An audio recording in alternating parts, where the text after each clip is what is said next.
काजु कतली हजुरलाई एकदमै मनपर्छ भने आउनुहोस् है त आज कुकिङ इज थेरापीमा काजु कतली बनाऊ। हजुरलाई स्वागत छ यस च्यानलमा।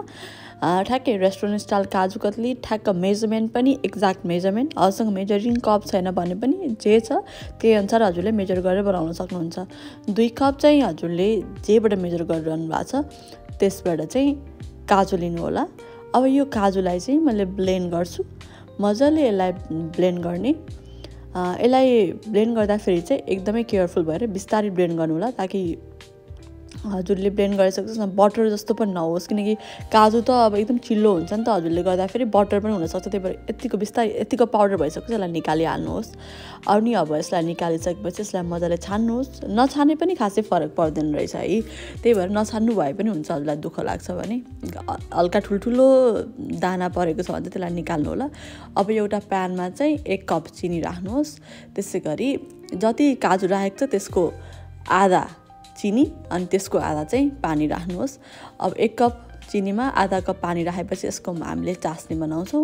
हेर्नुहोस् त, यसको चास्नी बनाउँदाखेरि बिस्तारै गोटी गोटी बनाउनु होला। अब यतिको एक तारे चास्नी बनिसकेपछि अब हामीले अघि पिसेको काजुको पाउडर चाहिँ यसमा राख्छौँ अनि यसलाई मजाले पकाउँछौँ।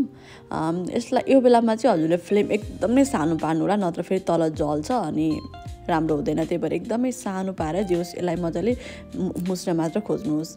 अनि अब यसमा चाहिँ हल्का पाकेपछि यतिको कन्सिस्टेन्सी देखिन्छ। हेर्नुहोस् ल, यतिको भएर तलबाट यसले छोड्न थालिरहेछ नि त, यसले यतिको तलबाट छोड्न थालिसकेपछि अब हामी चाहिँ यसलाई निकालेर बटर पेपरमा राख्छौँ। अनि बटर पेपरमा राख्नुभन्दा अगाडि चाहिँ हजुरले यसमा अलिकति घिउ र ल्वाङ सुकुमेलको धुलो राख्नु होला। यसो गर्नुभयो भने चाहिँ यसको बास्ना एकदमै मिठो आउँछ। यो घिउ र सुकुमेल दुवैको बास्ना आउँछ। फेरि धेरै पनि घिउ नराख्नु होला, किनकि यो काजु त आफैमा पनि धेरै चिल्लो हुन्छ। अब यसलाई मजाले एकताले चलाइदिइसकेपछि अब यसलाई हामी पार्चमेन्ट पेपरमा राख्छौँ। पार्चमेन्ट पेपरमा राखिसकेपछि अब यो त एकदमै तातो हुन्छ, हातले त चलाउन सकिँदैन। त्यही भएर अब पार्चमेन्ट पेपरले नै यसलाई मजाले म्यास गर्नु होला। हेर्नुहोस् त, यसैबाट चाहिँ हामीले सुक्खा रोटीको डो बेले जस्तै यसलाई मजाले म्यास गर्छौँ। अनि यो हल्का सेलाए जस्तो हुन्छ, ठिक्क मनतातो जस्तो भइसकेपछि हामीले यसलाई बेल्छौँ होइन, किनकि हामीले यसलाई बेलेर कतिको पातलो बनाउने हो त्यो अनुसारको सेपमा बनाउनुपर्छ। अब मैले चाहिँ यही पार्चमेन्ट पेपर एकदमै ठुलो थियो, त्यसलाई नै डबल पारेर अनि यसबाटै बेल्छु। हेर्नुहोस् त, मैले यतिको छुँदाखेरि पनि यो त्यस्तो धेरै छुनै नसक्ने तातो छैन। अब मैले यसलाई एकपट्टि राखेर अब मैले चाहिँ यसलाई बेल्छु। यसलाई बेल्दाखेरि चाहिँ हजुरलाई कतिको पातलो मनपर्छ वा एकदम मोटो मोटो खालको काजु कतली मनपर्छ भने त्यही अनुसार बेल्नु होला।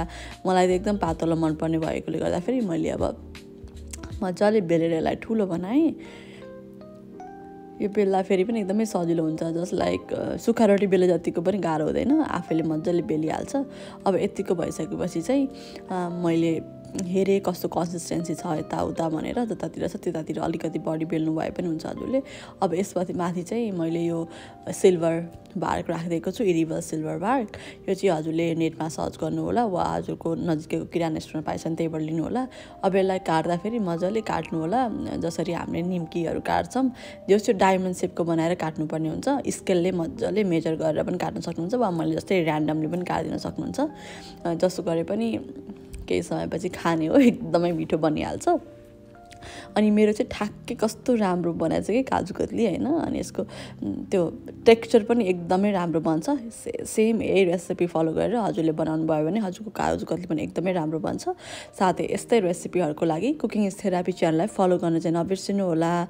धन्यवाद। ह्याभ अ गुड टाइम अनि enjoy your kaju katli. Thank you.